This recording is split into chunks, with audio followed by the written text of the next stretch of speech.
여러분 안녕하십니까? 민주당 서울시당 유니버스 민소유 정치 토크쇼 최진봉의 정치스타 진행을 맡고 있는 최진봉입니다.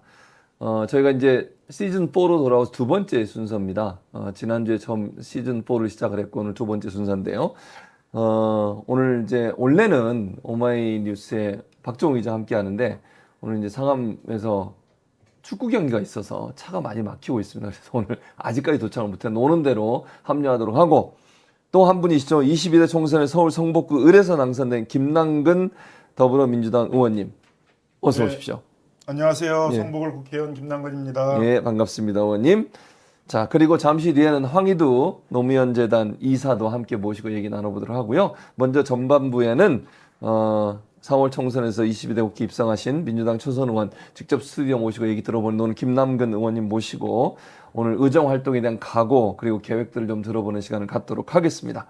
자, 그럼 본격적으로 시작하기 전에 늘 여러분한테 부탁드리는 거 있죠? 좋아요, 댓글, 알림 설정, 구독 부탁드립니다. 꼭 잊어버리지 마시고 보시면서도 잊어버릴 수 있으니까 댓글도 많이 달아주시고요.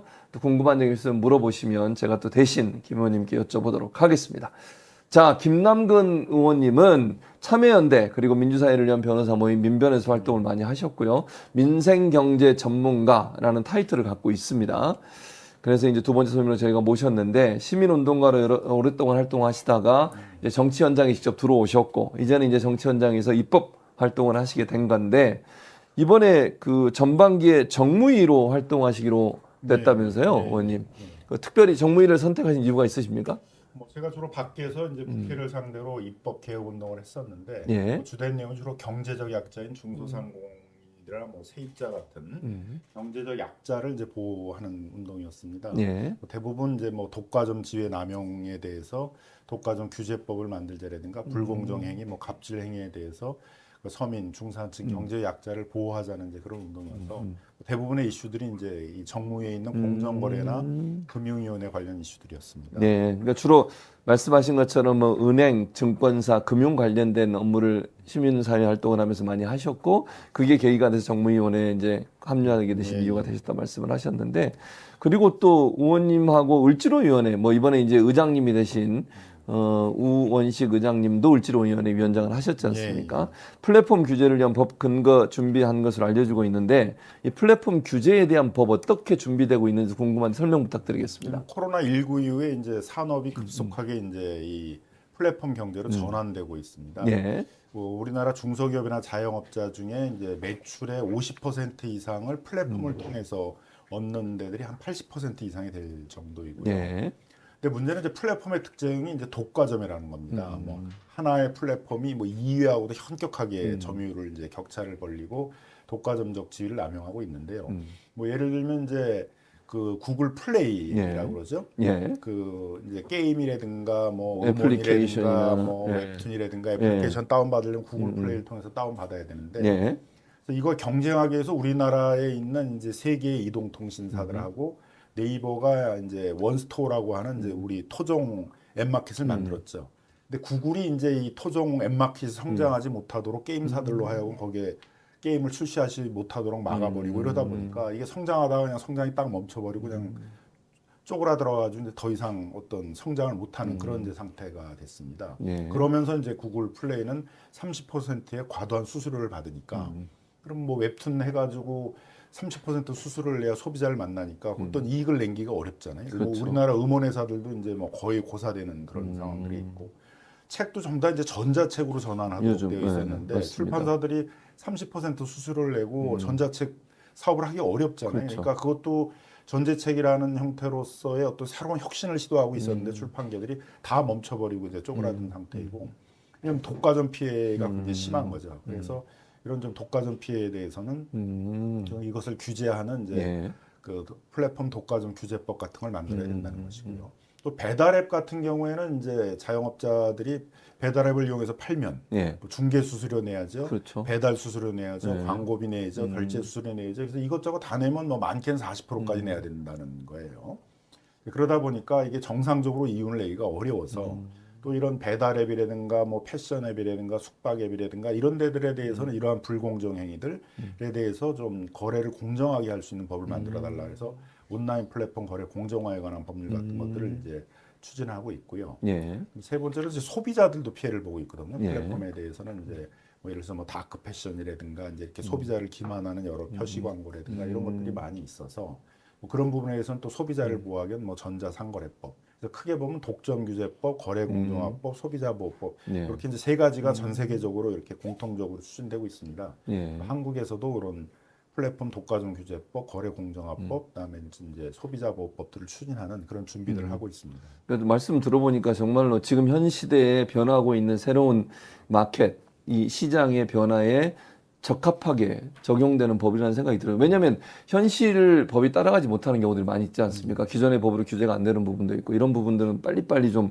법적으로 입법 활동을 해야 되겠다 이런 생각이 듭니다. 그래서 이제 거꾸로 우리 이제 민주당 야당의 입장에 동조하는데 공정거래위원회. 아 그래요? 공정거래위원회도 세계 보편적인 입법 추세에 맞춰서 이제 예. 뭐 역사의 죄를 짓지 않게 해서 빨리 플랫폼 독과점법을 만들겠습니다. 이런데 이제 윤석열 정부가 문제는 못 만들게 좀 막고 있어서 뭐 가능하면 이제 국회가 정상적으로 이제 가동되기 시작하면은 예. 뭐 공정거래위원회 이런 데하고도 빨리 소통을 해가지고 다른 나라들은 이미 다 그런 규범 체계들을 만들어 정착해가고 있는데 한국만 또 그런 규범 체계에서 뒤처지면 안 되니까 예. 그런 좀 세계적으로 보편적으로 추진되고 있는 입법들을 같이 해나갈 생각입니다. 예.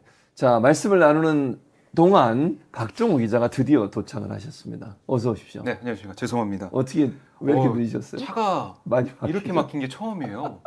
알고 봤더니 오늘 또 네, 축구 경기가 축구가 있더라고요. 있었습니다. 제가 그걸 간과했습니다. 간과했죠. 죄송합니다. 의원님은 그거 알고 미리 출마하셔가지고 이런 식으로 역시. 하실 겁니까, 박정우 기자님? 역시 초선 의원의 그 성실은 당할 수가 없습니다. 이 사람이 지금 여기 지금 처음 조인하신 초선 아니지 처음 조인하신 기자로서 반성하세요. 반성하겠습니다. 알겠습니다. 죄송합니다. 자, 박정우 기자 질문 오늘, 해주세요. 네, 오늘 네. 김남근 의원 나오셨으니까 오늘 저 기자회견 현장에서도 봤었는데 김건희 여사 명품백 수수 의혹 권익위가 종결해 버렸습니다. 그래서 내일 또 항의 방문 가시는 거 아니겠습니까, 권익위에? 네, 우리 정무위원회에서 이제 가겠습니다. 네, 정무위에서 가기로 했는데 이 사안 또 어떻게 보고 계신지 이것도 너무 궁금합니다. 그래서 이제 첫 번째로는 이제 그 국민권익위원회에서는 이게 형사적으로 처벌할 수 없는 사안이어가지고 조사를 그냥 멈춰버렸다라고 얘기를 하는데 엄밀히 얘기하게 되면 이제 그 공직자의 배우자 김건희 여사에 대한 형사처벌 조항은 없지만 그 군품 수술했다는 사실을 알고 신고를 하지 않은 행위에 대해서는 그 공직자에 대해서 3년 이하의 징역이 처하도록 돼 있거든요. 네. 대통령에 대해서 이제 3년 이하의 징역이 처할 수도 있는 사안이어서 수사를 할 수 있는 사안이고 또 무엇보다도 이게 대통령만 문제가 아니라 금품 수술했다는 것들을 알았잖아요. 명품백을 받았다는 걸 알았는데 그러면 이제 이 신고도 하고 조치를 취해야 되는데 대통령실에 있는 비서관들이 전혀 조치를 취하지 않았잖아요.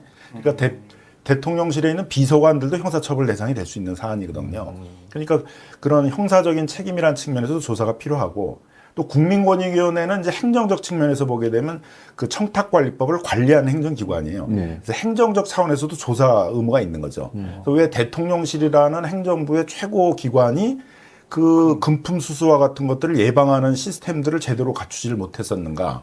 또 금품 수수를 명품백을 받았다는 걸 알았는데 그러면 바로 신고하고 반환하고 이런 조치를 해야 되는데 그런 시스템이 안 돌아갔다는 얘기잖아요. 그럼 왜 반환 조치나 그 신고 조치나 이런 걸 하지 않았느냐. 그러면 그런 형사 처벌을 하지 못하더라도 행정적인 차원에서는 조사를 해가지고 뭐 예를 들면 거기에 비서관들 중에 네. 그런 걸 알면서도 청탁금지법에 따른 어떤 신고 조치 같은 걸 안 했다 그러면 징계를 하도록 요구를 한다든가 대통령실 자체가 지금 청탁금지법에 따른 부패 방지 시스템이나 이런 게 작동을 안 하고 있는데 그런 게 작동하도록 행정 시스템을 정비하도록 권고를 한다든가 이런 조치를 취해야 되잖아요. 근데 이제 아무런 조치를 취하지 않았단 말이에요. 이런 건 이제 국민권익위원회가 맡고 있는 그 행정적인 책임들을 방기한 것이어서 직무유기가 될 수도 있는 거고 또 그 국민권익위원회에 있는 조사관들 입장에서 이거 조사를 해봐야 되겠다 이렇게 하고 있었는데 위에서 찍어 눌러가지고 조사하지 마라. 그럼 이제 이건 직권남용가 되는 거죠. 그 행정적인 조사를 해야 되는 권한이 있는 국민권익위원회 조사관들에 대해서 이제 직권을 남용해서 조사하지 말도록 했으니까. 그래서 이건 국민권익위원회에 대해서도 이제는 좀 조사나 수사가 필요한 상황이 된 것이 아닌가. 그런 점에서 이제 방문을 이제 항의 방문을 하기로 하고 있는 겁니다. 그러니까 사실은 국민권익위가 지난번에 기억하실지 모르겠는데 MBC하고 KBS 이사 관련해서 권익위에 신고를 했잖아요. 이사들과 해임하려고. 그때는 직접 갔습니다. 방문진에 직접 방문했잖아요. 예. 그때 막 그 MBC 기자들이 안 된다 뭐 이렇게 바리케이트 치고 이랬었는데 그때는 그렇게 열심히 가서 현장 방문하더니 왜 국민권익위가 이 대통령실에 대해서는 가지도 않고 아크로비스탄 거기 가보지도 않았잖아요. 그리고 이런 결론을 내린다는 게 말이 안 되는 거 말이 안 아닙니까? 되죠. 그러니까 약간 이제 대통령실의 변명을 좀 받아주는 그런 또 모양도 취하고 있어요. 대통령실의 변명은 뭐냐 하게 되면 대통령 기록물 그 법상에 있어서 이게 기록물이라는 거예요. 명품 예. 수수 예. 명품 백이요. 예. 근데 이제 대통령 기록물법에 의하면은 그 기록물로 남겨야 되는 선물이라는 것들은 예를 들어서 국가적 차원에서 보존 가치가 있는 것이라든가. 근데 이 명품백이 국가적 차원에서 보존 가치가 있는 것일 수가 없잖아요. 그죠? 예. 그렇죠. 외국 사절이 선물한 무슨 그런 그 해외에 있어서의 아주 그 귀중한 그런 상품이라든가 이런 것인 경우는 되는데 이게 무슨 외국 사절이 선물하는 것들도 아니잖아요. 외국에서 온 명품백이라서 외국산 그러니까 한국계가 이게 아니라서. 대통령 기록물법에 의한 대통령 기록물이 될 수도 없는데 없죠. 그걸 대통령 기록물이라고 하면서 보관하는 것이기 때문에 반환을 안 했다라든가 신고를 안 했다라고 주장을 하니까 이건 뭐 법리적으로나 사실관계로도 말이 안 되는 것이고 만일 그런 말도 안 되는 황당한 궤변을 받아들여서 네. 그 국민권익위원회 조사를 안 했다 그러면 이건 직무유기죄가 되는 것이죠. 해야 된다. 자, 그리고 또 하나 이제 민주당이 제안한 전국민 민생회복지원금 이건 이재명 대표도 주장을 하시고 민주당도 이걸 추진하고 있고 추경해서라도 하자라고 얘기했는데 정부나 국민의힘에서는 안 한다고 얘기하면서 이유를 댄 게 물가를 자극할 수 있다 이런 얘기를 하더라고요. 민생 전문가시니까 이게 맞는 논리입니까? 그러니까 이제 물가를 자극하는 것들은 과잉 수요가 생겼을 때 돈을 풀어가지고 수요를 더 과잉 수요를 더 많이 만들면 이제 물가가 오르겠죠. 근데 지금 물가는 그 과잉 수요 때문에 오르는 게 아니잖아요. 오히려 소비는 지금 쪼그라들고 있잖아요. 그렇죠. 고물가의 소득은 안 오르니까 맞습니다. 실질 소득이 줄어들어가지고 다 소비 지갑을 닫고 있고 자영업자들은 매출이 급감을 하니까 10명 중에 4명이 지금 폐업을 고민하고 있다고 할 정도예요. 네. 이런 상황이면 대부분의 국가에서는 이제 경기를 진작시키기 위해서 소비를 늘리기 위해서 이제 그런 소비 진작책을 쓰게 된단 말이에요. 재정 확대 정책을 쓰고 네. 또 실제로 다 그렇게 하고 있어요. 뭐 네. 미국도 이제 인플레이션 감축법이라고 그래서 뭐 인플레이션 수당 같은 걸 줘가지고 실질 소득이 줄은 이제 저소득자들에게 소비를 진작시키는 활동들을 한다든가 우리 아주 비슷한 이제 민생회복지원금과 아주 가장 비슷한 거라는 게 이제 싱가포르인데 싱가포르 같은 경우가 이제 우리 지역화폐처럼 전자상품권들을 이제 각 가정마다 뭐 한 가구당 한 80만 원 정도 되는 걸 이제 나눠줘가지고 그거를 이제 그 전자상품권이니까 이거는 저장이 되는 게 아니죠. 예, 뭐 3개월, 6개월 내에 써야 되잖아요. 그래서 그 단기간 내에 경기 부양을 하도록 하는 그런 조치들을 취하고 있는데 그런 걸 이제 우리도 해야 되는 그런 상황이에요. 물가는 지금 오르고 있는 이유는 공급 베이스에서 오는 거죠. 수요 베이스가 아니라 예. 그 원자재 가격 같은데 공급망이 붕괴가 되니까 그 가격이 오르는 거잖아요. 거기다 환율 관리를 안 해가지고 우리가 환율이 막 1,400까지 오르고 있으니까 그래서 이제 물가가 오르는 거기 때문에 이게 수요가 과잉이 돼가지고 물가 오른다는 건 너무 진단을 잘못하고 있는 거잖아요. 네, 지금은 오히려 소비가 쪼그라들고 있기 때문에 소비를 늘리기 위해서 그런 이제 재정 확대 정책을 통해서 경기를 좀 부양해야 되는 이제 그런 시점이라는 거죠. 근데 이 이재명 대표가 차등 지원도 뭐 좋다. 뭐 전 국민 똑같이 지원하는 게 아니더라. 차등 지원을 하자. 그러니까 힘든 계층을 위해서 조금이라도 하자. 이렇게 얘기를 했는데 이것도 안 받아들이고 있지 않습니까? 그러니까 이제 이게 지금 그 국민의힘 쪽에 정부 여당 측에서는 이걸 잘못 이해하고 있는 게 마치 무슨 복지 정책처럼 이해하는데 네. 이걸 가장 바라는 건 자영업자들이에요. 경기 부양책이잖아요. 그러니까 특별 계층에 대해서 작은 규모의 지원을 하는 것들은 경기 부양 효과가 없어요. 그러니까 경기 부양 효과가 있으려면 굉장히 광범위한 계층 속에서 수요를 진작해야 되잖아요. 네. 그래서 이걸 다 다른 나라들도 소비 진작책, 경기 부양책으로 이해를 하는데 네. 지금 정부 여당에서는 아주 취약계층에 대해서 선별적으로 복지 정책으로 하자라고 하고 그러니까 네. 이 문제의 본질들을 전혀 지금 잘못 이해하고 있는 측면이 있다. 그러니까 좀 더 그 보편적으로 많은 계층에서 사용을 하더라도 해서 그 경기 부양이 될 수 있도록 그렇게 이제 해야 되겠죠. 근데 뭐 저렇게 이제 논쟁을 많이 한다면 뭐 네. 차등할 수도 있겠죠. 그러니까 이제 좀 뭐 더 소득이 낮은 계층에게 좀 더 많이 그 지원을 하도록 하는 뭐 그런 것들도 이제 할 수 있다. 그러니까 열어놓고 하자. 지금 급하니까 빨리 이제 좀 이 본격적으로 이 경기 부양 정책을 쓰자라고 하는 것들인데 그것도 못 하겠다고 못하겠다. 나올까요? 그러니까 어르신들 얘기를 좀 들어보면은 아니 나라가 잘 살아야지. 나라가 잘 살아야지 국민이 있지. 나라에 돈도 없다는데 그거 어떻게 줘? 이렇게 말씀하시는 분도 있거든요. 사실은 진짜로. 거기에 대해서 뭐라고 말씀하시겠습니까? 그러니까 나라가 잘 살려면 전체적으로 나라의 경제, 국내 경기 내수 경제가 활성화돼야 되잖아요. 그래야 세금도 내고. 그러면 내수 경제가 살려고 그러게 되면 대부분의 서민 중산층들은 실질 소득이 줄어들고 그 고물가 상태여 가지고 지갑을 다 닫고 있고 내수 경제가 쪼그라들고 있는데 이렇게 하면 계속 경제가 쪼그라들면 국가 자체의 경쟁력이 쪼그라드는 거잖아요. 그러니까 이럴 때는 이제 더 이상 경기가 그 소비가 줄어들고 내수 경제가 쪼그라들지 않도록 네. 경기를 부양하는 진작하는 정책을 써야죠. 다른 나라들도 그렇게 다 쓰고 있다는 거죠. 근데 이제 이렇게 되는 이유는 이제 네. 저쪽에 부자 감세 네, 이런 걸 하다 그렇죠. 보니까 네. 작년에 세수평균 56조를 냈어요. 올해도 한 30조 정도를 낼 그런 상황이에요. 그러니까 다른 나라들은 오히려 이제 증세를 통해 가지고 뭐 법인세라든가 법인세 실효세율을 높인 데라든가 이렇게 통해 가지고 이제 한시적으로 그 재정을 모아 가지고 적극적인 재정 정책을 쓰는 거죠. 경기를 살리는 방법은 이제 그런 그 우리 민생회복지원금처럼 이제 소비를 진작시키는 그런 네. 재정 확대 정책도 필요하고 네. 그 다음에 이제 신산업을 키우려고 그러게 되게 되면 뭐 R&D 투자 이런 거 늘려야 되잖아요. 이제 미국이 뭐 반도체 이런 신산업들을 그 유치하기 위해서 소위 이제 인플레이션 감축법이라고 그래가지고 10년 동안 7,360억 달러라는 어마어마한 재정을 이제 모아가지고 그런 수당도 주고 그다음 보조금 같은 걸 통해서 이제 신산업을 키우려고 그러잖아요. 예. 우리도 마찬가지 정책을 써야 되는데 우리는 또 R&D 예산을 막 한 10여 조 막 확 줄여버렸어요. 네. 그러면 앞으로는 어떤 산업을 키우겠다는 R&D를 다 줄여버렸는데 그러니까 이게 뭐 새로운 사업을 키우겠다는 전망도 없고 예. 소비를 진작시키는 것도 없고 그럼 어떻게 할 거냐? 그럼 유일한 얘기가 가만히 있어 보면 이제 대기업들이 좀 있으면 돈 많이 벌 거다. 그 돈 가지고 이제 풀어주게 되면 경기가 살 거다 그러는데 이런 걸 믿는 이제 국민이 아무도 없고 없죠. 이렇게 민생이 어렵고 그러는데 아무런 대책도 없고 아무런 비전도 없고 그냥 민생을 외면하는 거에 대해서 심판해야 된다.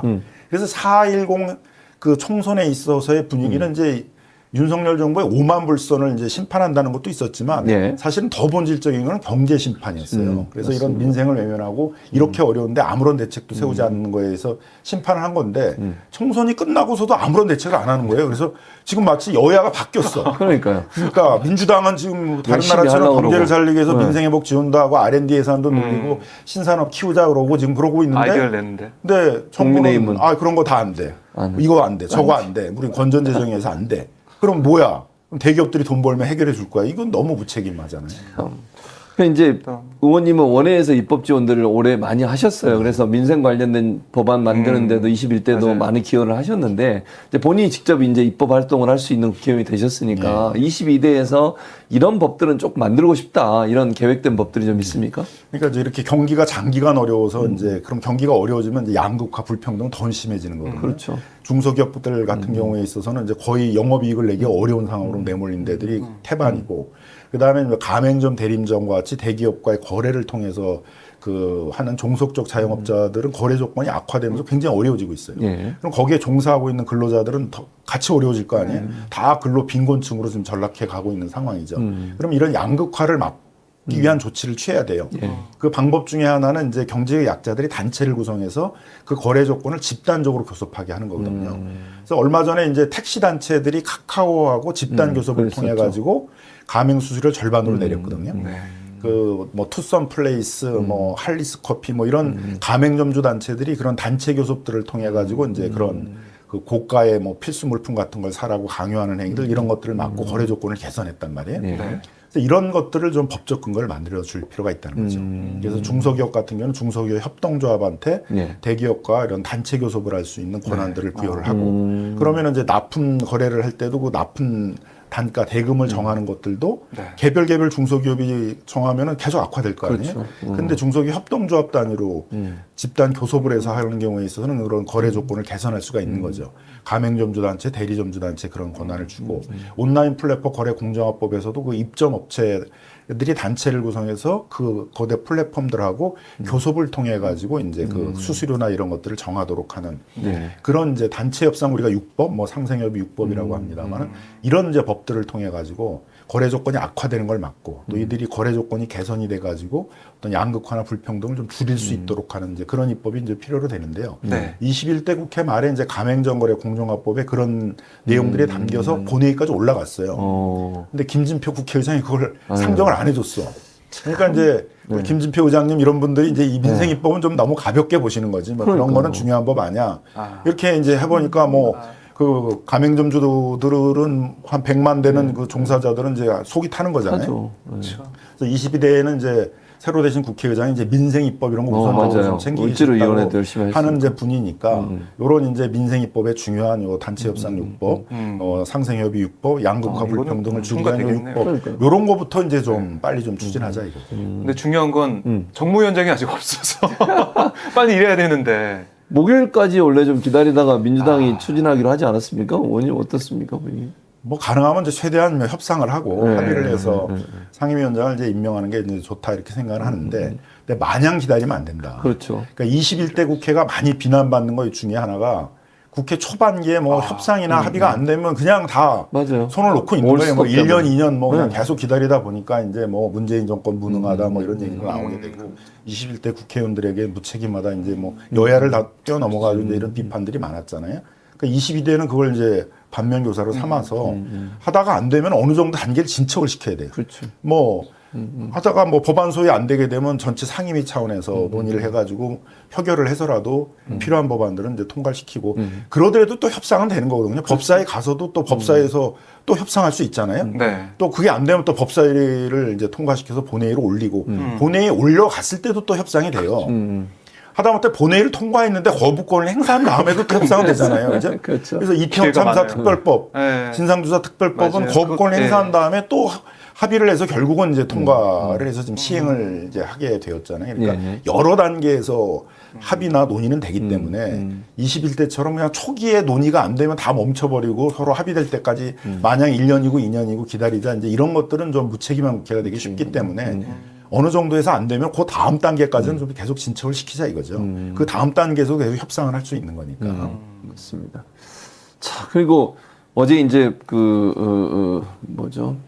국회 본회의장에서 이제 같이 이제 투표도 하시고 그랬잖아요, 의원님도. 그거 보시면서 사실 어제 그 민주당 지지자들이나 아니면 국민들이 많이 호응을 하시더라고요. 제가 이제 저도 방송을 하고 있었는데 이제 민주당이 이렇게 효능감 있게 일하는 모습이 참 보기 좋다 이런 응원들이 참 많았어요. 국회의장도 어쨌든 기다렸지만 협상이 안 됐을 때는 국회법에 의해서 국회법에 정해진 규정에 의해서 진행하는 모습 이런 모습들에 대해서 칭찬 댓글이 많았거든요. 의원님 이제 민주당이 앞으로 이렇게 효능감 있는 정말 국민들이 효능감 있게 국회가 운영되고 있다는 부분을 느끼도록 하는 그런 활동들을 계속 하실 거죠?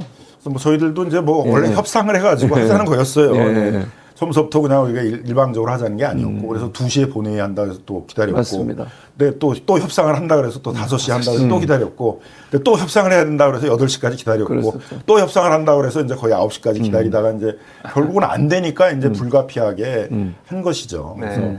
뭐 최대한 이제 뭐 우리가 수기 민주주의니까 원칙은 무조건 표결을 하자는 건 아니고 가능하면은 정부 여당과 합의를 하려고 노력을 해서 합의하는 방식으로 국회를 운영을 할 텐데 그렇게 이제 저쪽이 목리를 부리면서 이제 시간만 끌고 가능하면 국회를 파행으로 몰고 가려고 하고 뭐 그런다면은 불가피하게 좀 계속 좀 진척을 시키면서 네. 그렇게 국회 활동을 좀 해야 될 것 같고요.